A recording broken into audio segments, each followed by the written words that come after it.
नमस्कार दोस्तों, जैसे कि आपको पता है लेसन 5 चल रहा है पादप जल संबंध इकाई नंबर 2 जिसका नाम है पादप कार्य की फर्स्ट, प्लांट फिजियोलॉजी फर्स्ट और प्लांट फिजियोलॉजी सेकंड। अब आज अपन विसरण के बारे में अध्ययन कर लिए, परागण के बारे में कर लिए, ये अपने पारगम्यता के बारे में कर लिया और जीवदरी कुंचन और वी कुंचन के बारे में पढ़ लिया। आज अपन पढ़ेंगे कि कोशिका में होने वाले विभिन्न प्रकार के दाब, कोशिका में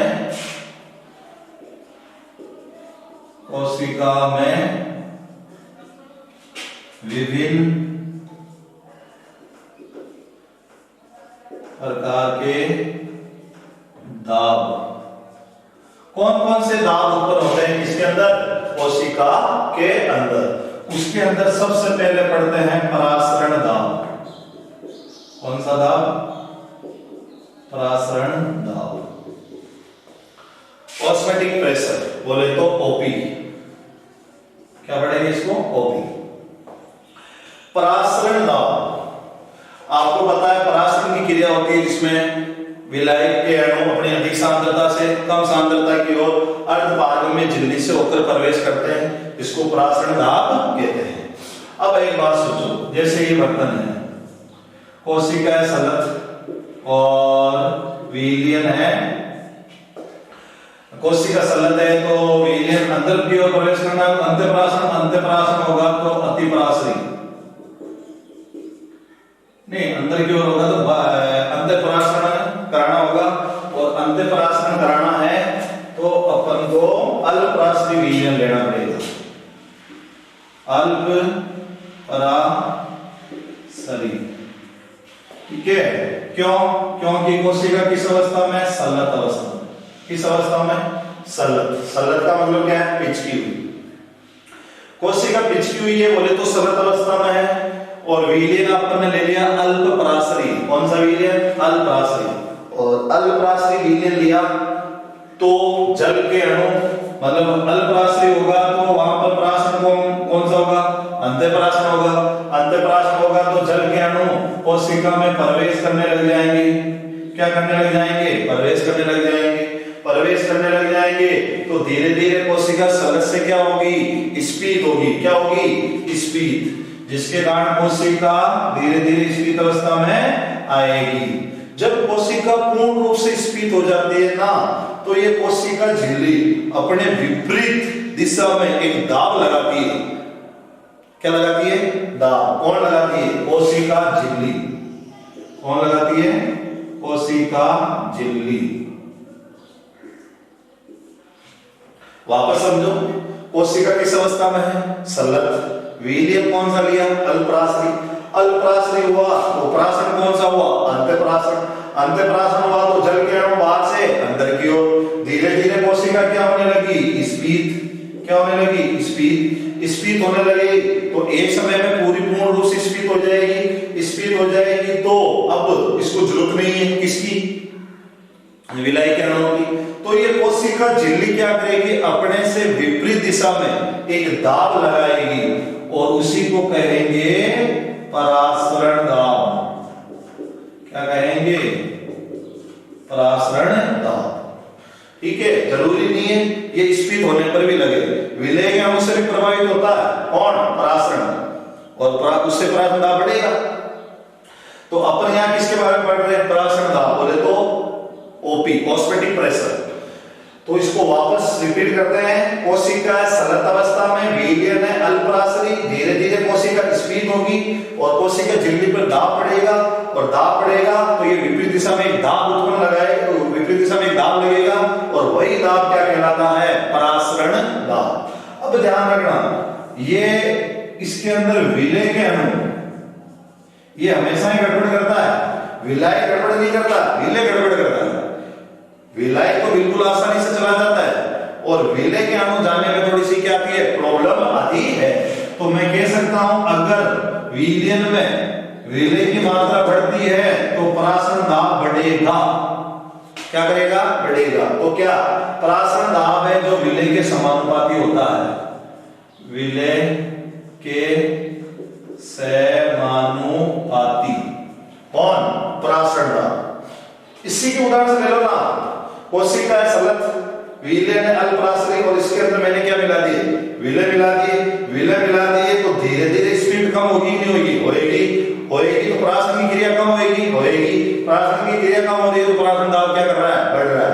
अर्थात विलय के अणु के समानुपाती होता है कौन? परासरण दाब। तो वापस रिपीट कर रहा हूं परासरण दाब की डेफिनेशन। जब किसी सलत कोशिका को अल्परासरी विलयन में रखा जाता है तो धीरे धीरे कोशिका क्या होने लगती है? स्पीड। क्यों? क्योंकि जल के अणु अंदर प्रवेश करेंगे और धीरे धीरे कोशिका झिल्ली स्पीड होने लगेगी, कोशिका झिल्ली में दाब पड़ेगा और ये कोशिका झिल्ली के विपरीत दिशा में एक दाब लगेगा, उसी दाब को कहते हैं परासरण दाब। और सबसे ज्यादा परासरण दाब किससे प्रभावित होता है? विलय। तो विलय के अणु के समानुपाती, जितने ज्यादा विलय होंगे परासरण दाब उतना ही बढ़ेगा, और जितने विलय कम होंगे परासरण दाब उतना ही कम होगा। तो ये तो हुआ परासरण दाब। अब अपन आगे अगला दाब लेते हैं।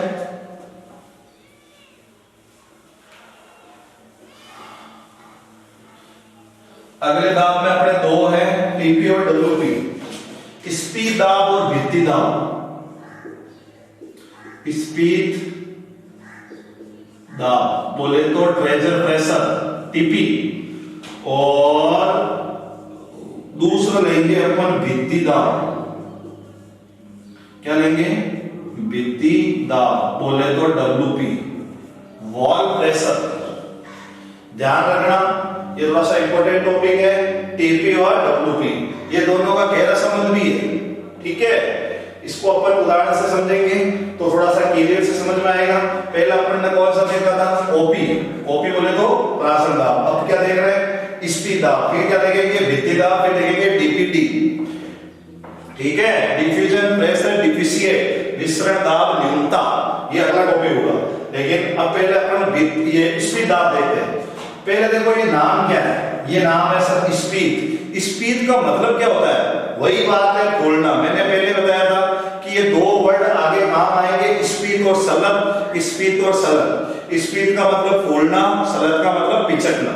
ठीक है, स्पीड। अब पहले तो ये बताओ स्पीड का मतलब फूलना हुआ, तो जो फूलने के कारण जो दाब लगा उसको कहते हैं स्पीड दाब। सिंपल भाषा में तो यही हुआ। ठीक है, जैसे तुम गुब्बारे में हवा भरते हैं, हवा भरते हैं तो फिर जब हवा भर जाती है तो उसके अंदर हवा प्रवेश कराने के लिए अपन को जोर लगाना पड़ता है, अधिक दाब लगाना पड़ता है। जैसे ही अगर कोशिका पहले तो सलत होगी, पहले तो कंडीशन होनी चाहिए कि कोशिका सलत अवस्था में, सलत होगी तभी तो स्पीड होगी, और स्पीड होगी तभी तो कौन सा दाब होगा? स्पीड दाब। तो वापस वही उदाहरण बीकर लेते हैं। ठीक है, ले लिया। अब ध्यान रखना इस यहां पर सबसे ज्यादा गड़बड़ होती है। आपको क्या कराना है? स्पीड कराना है। क्या स्पीड कराने के लिए पहले से कोशिका किस अवस्था में होनी चाहिए? सलत में। किस में होनी चाहिए? सलत। ठीक है, ये कंडीशन ध्यान रखना है। स्पीड दाब से पहले कोशिका किस अवस्था में? भाई खाना कब खाएंगे? जब ऑलरेडी भूख ही नहीं है तो खाना कहां से खाएंगे? जब भूखा रहेगा इंसान तभी तो खाना खाएगा। तो ऑलरेडी कोशिका स्पीड है तो फिर उसको कैसे स्पीड कराओगे आप? तो पहले कोशिका क्या होनी चाहिए? सलत। क्योंकि आप किसको समझा रहे हो? आप समझा रहे हो स्पीड दाब। स्पीड दाब समझाने के लिए पहले कोशिका को किस अवस्था में रखना पड़ेगा? सलत में। रख दिया सलत। अब मेरे को स्पीड कराना है। स्पीड कब होगा? जब जल के अणु बाहर से अंदर की ओर जाएंगे, बाहर से अंदर की ओर जाएंगे। अंदर जाएंगे तो अंतःपरासरण होगा, और अंतःपरासरण होगा तो विलयन कौन सा लेना पड़ेगा? अल्पपरासरी। कौन सा? अल्पपरासरी। ठीक है, कोशिका ले ली सलत में, विलयन ले लिया अल्पपरासरी। अल्पपरासरी विलयन में अंतःपरासरण होगा। कौन सा परासरण होगा? अंतःपरासरण। और अंतःपरासरण होगा तो जल के अणु बाहर से अंदर की ओर जाएंगे।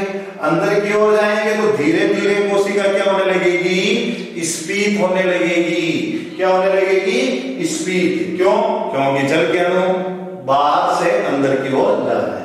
अपन किसको समझा रहे हैं? अपन समझा रहे हैं स्पीड दाब को। स्पीड दाब को समझाने के लिए अपन शुरुआत से लेते हैं। सबसे पहले सलत कोशिका को अल्पराश्री विलयन में रखा जाता है ना, तो उसमें कौन सी क्रिया होती है? अंत्यप्रासरण।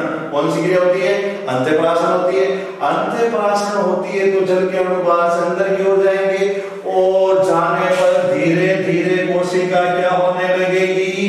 स्फीत होने लगेगी। स्फीत क्यों होने लगी? क्योंकि जल के अणु बाहर से अंदर की ओर जा रहे हैं, बाहर से अंदर की ओर जा रहे हैं। क्यों जा रहे हैं? क्योंकि कोशिका सलत और विलयन है अल्पराश्री, ठीक है। और अल्पराश्री होगा तो प्राशन कौन सा होगा? अंत्यप्राशन। इसीलिए जल के अणु अंदर की ओर जा रहे हैं, ठीक है। अंदर की ओर जा रहे हैं तो कोशिका स्फीत होगी। अब सोचो, कोशिका है तो कोशिका के ऊपर झिल्ली भी तो है, ठीक है। तो झिल्ली पर धीरे धीरे पानी आएगा, इसका मतलब कोशिका के अंदर पानी आएगा तो झिल्ली पर क्या पड़ेगा? दाब।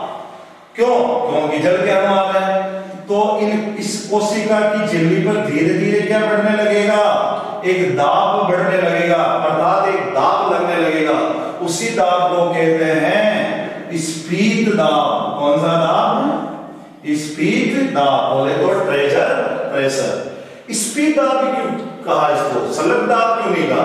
क्योंकि सलत तो पहले थी और सलत थी तभी जल के अणु बाहर से अंदर की ओर प्रवेश करे और बाहर से अंदर की ओर प्रवेश करे तो कोशिका धीरे धीरे फूलने लगी तो स्फीत होने लगी और स्फीत हुई और स्फीत के कारण दाब उत्पन्न हुआ।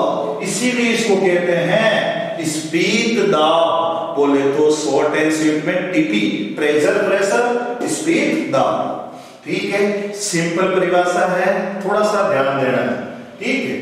तो समझ में आ गई होगी। एक बार शॉर्ट एंड स्वीट में वापस बता देता हूं। जब सलत कोशिका को अल्पराश्री विलयन में रखा जाता है तो जल के अणु बाहर से अंदर की ओर प्रवेश करेंगे। धीरे धीरे कोशिका क्या होने लगेगी? स्फीत। और स्फीत के कारण कोशिका झिल्ली पर क्या पड़ेगा? दाब। और उस दाब को ही क्या कहेंगे? स्फीत दाब। स्फीत दाब बोले तो टीपी, ठीक है। अब इसके आगे वाला दाब लेते हैं भित्ति दाब।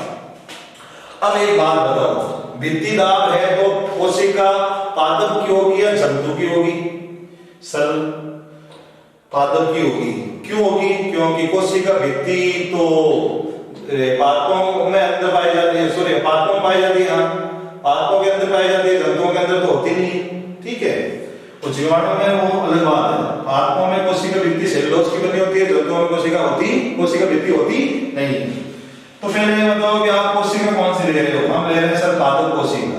पादप कोशिका है तो ये कौन है? ये है सर कोशिका झिल्ली। कौन है? कोशिका झिल्ली। कोशिका झिल्ली है तो इस कोशिका झिल्ली के बाद जो है वो है कोशिका भित्ति। क्या है? कोशिका भित्ति।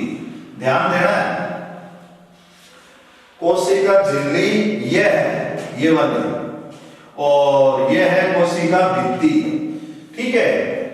अब मानो ये दोनों, ये कोशिका अभी सलत अवस्था में है। किसमें है? सलत। वही पहले वाली बात है। इस दोनों को एक वापस हो जाएगा, ठीक है। और इसको मैंने अल्पराश्री विलयन में रखा। कौन से विलयन में? अल्पराश्री। वही वाली बात है, अल्पराश्री विलयन में रखा तो जल के अणु इसके अंदर प्रवेश करेंगे कि नहीं करेंगे? बिल्कुल करेंगे। क्यों? क्योंकि कोशिका है सलत और विलयन है अल्पराश्री। अल्पराश्री विलयन है तो जल के अणु बाहर से अंदर की ओर जाएंगे तो धीरे धीरे कोशिका क्या होगी? स्फीत होने लगेगी। स्फीत होने लगेगी तो सर्वप्रथम दाब किस पर पड़ेगा? कोशिका झिल्ली पर। कोशिका झिल्ली पर, ठीक है। तो कोशिका झिल्ली, सोचो किस पर दाब लगाएगी? ये कोशिका झिल्ली है, ये कोशिका भित्ति पर लगाएगी।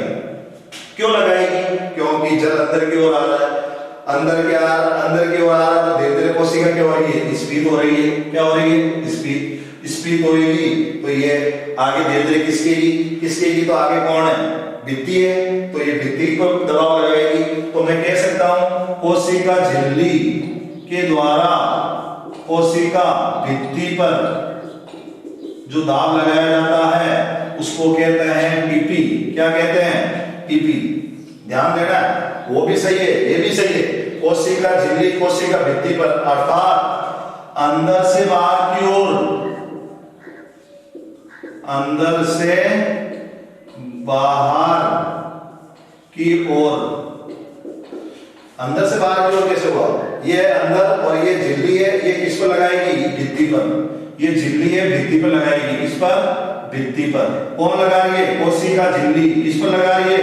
भित्ति पर। क्यों लगा रही है? क्योंकि इसके अंदर जल के अणु प्रवेश कर रहे हैं। क्यों कर रहे हैं? क्योंकि वीर्य कौन सा है? अल्पराशरी, और कोशिका किस अवस्था में? सलग। तो कोशिका झिल्ली है जो भित्ति पर लगाती है ना, वो धातु कहलाता है प्रेशर प्रेशर। अब धीरे धीरे कोशिका झिल्ली कोशिका भित्ति पर लगाएगी, फिर थोड़ी देर तो ये सहन करेगी इसको, टीपी को, फिर इसको गुस्सा आएगा, इसको कोशिका भित्ति को, ये वापस बाहर से अंदर की ओर, बाहर से अंदर की ओर,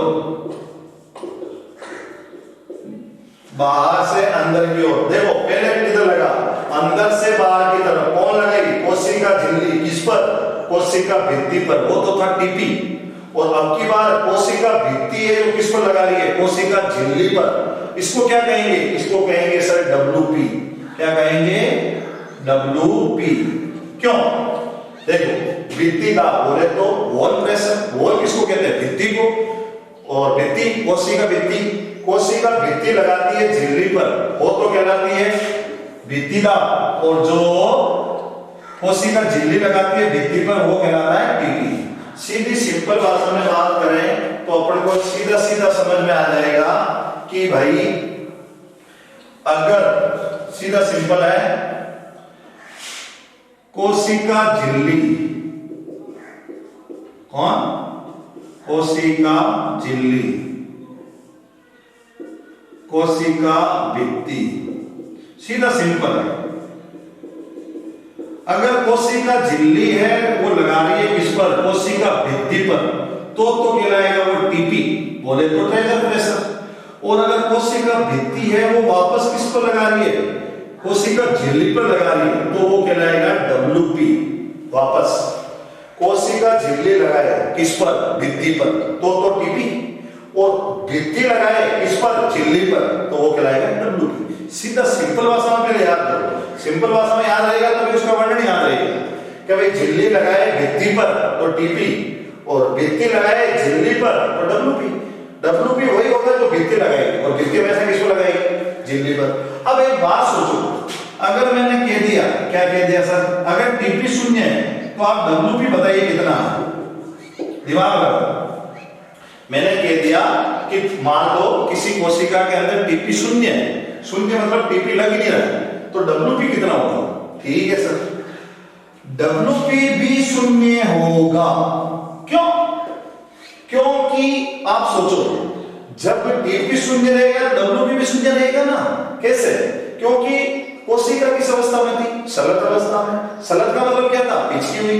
तो जल के अणु इसके अंदर धीरे धीरे प्रवेश करे, जिसके कारण कौन सा दाब उत्पन्न हुआ? टीपी। टीपी उत्पन्न हुआ तभी तो कौन उत्पन्न हुआ? डब्ल्यूपी। क्यों? क्योंकि झिल्ली पर दाब पड़ा तो उसने भित्ति पर लगाया, और झिल्ली पर दाब कब पड़ा? जब जल के अणु अंदर प्रवेश करे। तो बताओ, जल के अंदर अगर कोशिका सलग अवस्था में है तो टीपी क्या रहेगा? शून्य रहेगा। तो डब्ल्यूपी भी क्या रहेगा? शून्य ही रहेगा। क्यों? क्योंकि इसको कहां पड़ी है? फालतू में इस पर दबाव लगाएगी। क्यों लगाएगी? ये इस पर दबाव लगाती है ना, तब ये उल्टा दबाव लगाती है। नहीं तो ये दबाव में लगाएगी तो ये क्यों लगाएगा? अर्थात झिल्ली में लगाए तो भित्ति में लगाएगी। तो ध्यान रखना, अगर किसी कोशिका के अंदर टीपी है शून्य तो उसका डब्ल्यूपी भी क्या हो जाएगा? शून्य हो जाएगा। और जिसका टीपी बढ़ेगा तो उसका डब्ल्यूपी भी बढ़ेगा। सीधा सीधा सिंपल है, थोड़ा सा ध्यान देना है। 3 दाब हो गए अपने। पहला हुआ पराक्षण दाब, ठीक है, अर्धपारगम्य झिल्ली की दूसरी तरफ लगता है वो दाब क्या कहलाता है? पराक्षण दाब। और उसमें भी वो सलग और स्पीड द्वारा समझाना है। स्पीड दाब दोनों एक दूसरे के संबंधित है। टीपी बढ़ेगा तो डब्ल्यूपी भी बढ़ेगा, टीपी लगेगा तो ही डब्ल्यूपी लगेगा। टीपी अगर शून्य है तो डब्ल्यूपी भी शून्य है। क्यों? क्योंकि टीपी किसका शून्य होगा? जिसकी जो कोशिका किस अवस्था में है? सलग अवस्था में। और सलग अवस्था में है तो उसकी टीपी शून्य होगी, और टीपी शून्य होगी तो डब्ल्यूपी भी शून्य होगी। ठीक है, क्योंकि इन दोनों का एक दूसरे से संबंध है, गहरा संबंध है। ठीक है, तो अपने कितने दाब हुए? अपने दाब हो गए सर 3, ओपी, टीपी और डब्ल्यूपी, अर्थात परासरण दाब और ये स्पीड दाब और भित्ति दाब। अब बहुत ही अच्छा पॉइंट है जो चौथे नंबर पर है, विसरण दाब न्यूनता। विसरण दाब न्यूनता, ठीक है, बोले तो डीपीडी, डिफ्यूजन प्रेशर डिफिशिएंट, ये वेरी वेरी इंपॉर्टेंट है। विसरण दाब न्यूनता बोले तो डीपीडी, ठीक है। मैं वापस क्लियर कर देता हूं, विलयन की बातें, विलय की बातें, विलय क्या होता है, विलय क्या होता है, स्पीड कोशिका क्या होती है, सलत कोशिका क्या होती है। जब तक ये अपन को कॉमन सेंस की बातें नहीं आएंगी तब तक ये पॉइंट आगे नहीं समझ में आएगा, ठीक है। तो ये चीज को समझने के लिए वही वापस चीजें रिपीट होगी, वही सलत, वही स्पीड, वही विलय, वही विलय, ठीक है। तो अपन अभी क्या पढ़ रहे हैं, डीपीडी। डीपीडी बोले तो डिफ्यूजन प्रेशर डिफिशिएंट, बोले तो हिंदी में विसरण दाब न्यूनता। छोटा सा प्रयोग करते हैं इसमें भी।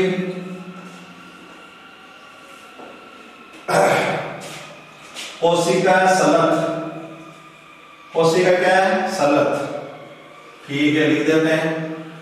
कोशिका किस अवस्था में है, सलत अवस्था में है।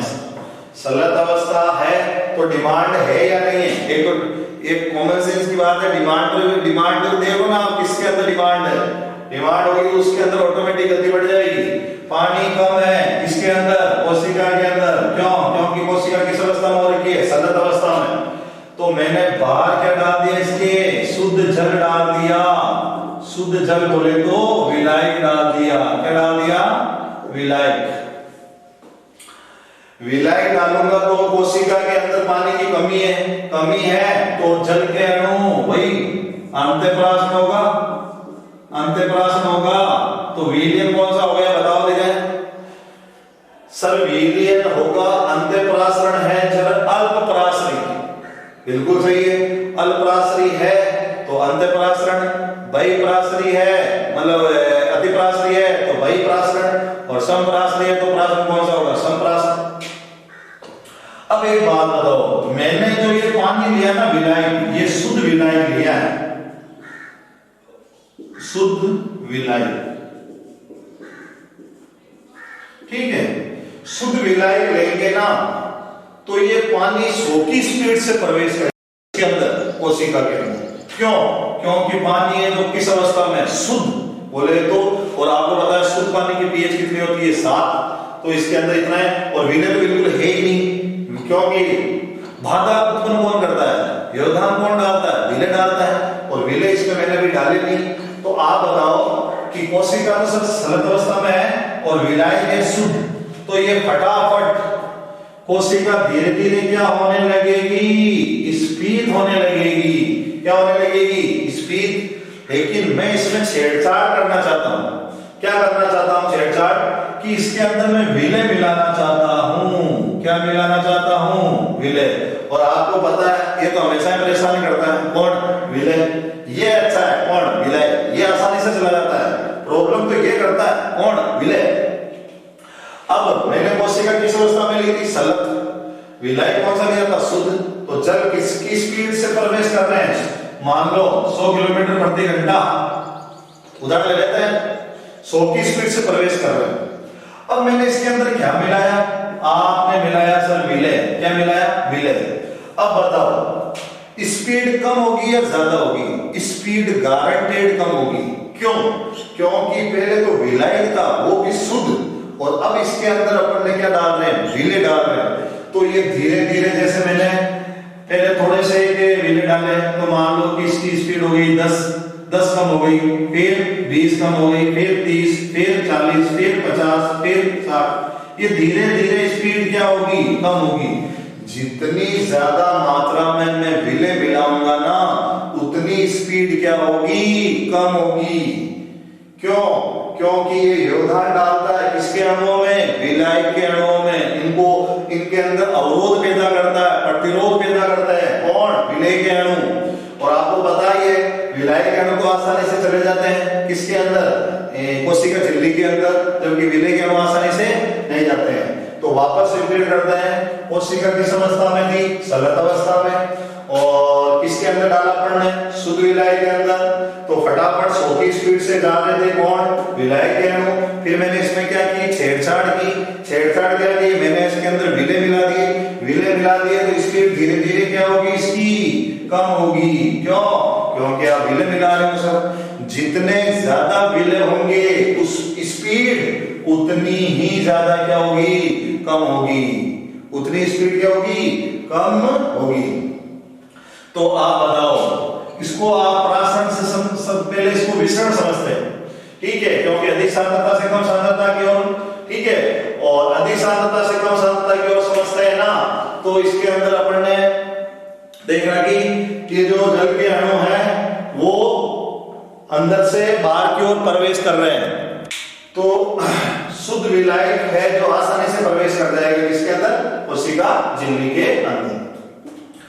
तो विसरण मान लेते हैं इसको, अधिक सांद्रता से कम सांद्रता की ओर। तो विसरण में इस विलेय के कारण कमी हो रही है, बढ़ोतरी हो रही है, कमी हो रही है सर। क्यों? क्योंकि आपने क्या मिलाया, विलेय मिला दिया। अब एक उल्टी बात करते हैं, तो आप तो शुद्ध विलायक का डीपीडी क्या होगा, कम होगा या ज्यादा होगा, ज्यादा होगा। क्यों? क्योंकि सर आपने शुद्ध विलायक बोला है, शुद्ध विलायक की डीपीडी तो ज्यादा होगी, जबकि विलेय बोलो जिसमें विलेय है उसकी डीपीडी क्या होगी, कम। और यहां पर क्या नाम आया, न्यूनता। विसरण दाब में क्या है कि न्यूनता। न्यूनता का मतलब क्या है, कमी।